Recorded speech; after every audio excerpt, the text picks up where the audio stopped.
here in the Toronto community.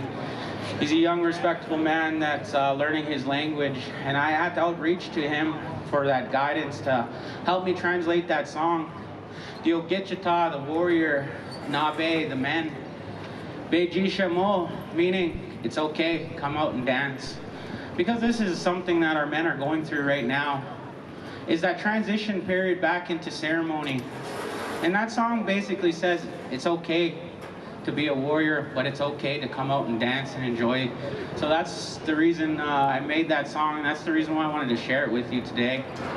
So let's get right into it. And I'm gonna first talk about my the teepees before I get into my story today.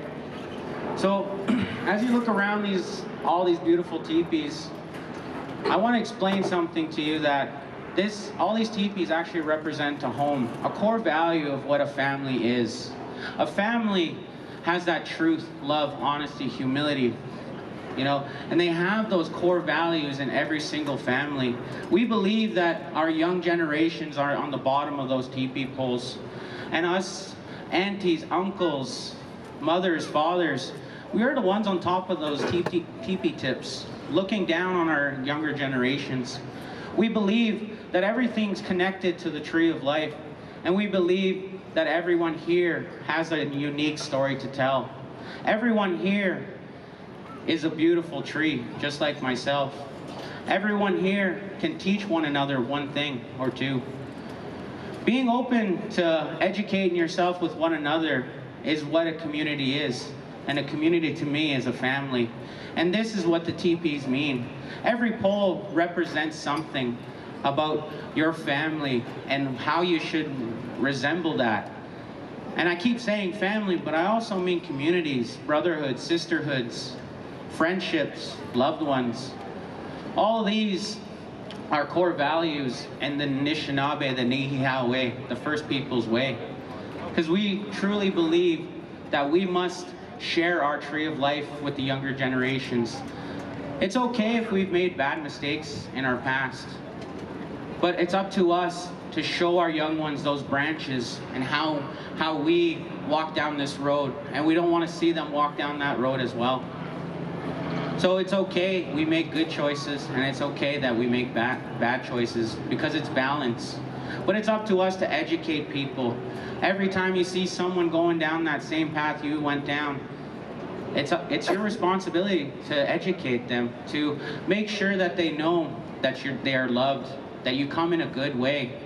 That's why my mother, when she was raising me, she tried her best never to yell at me, but to communicate to me.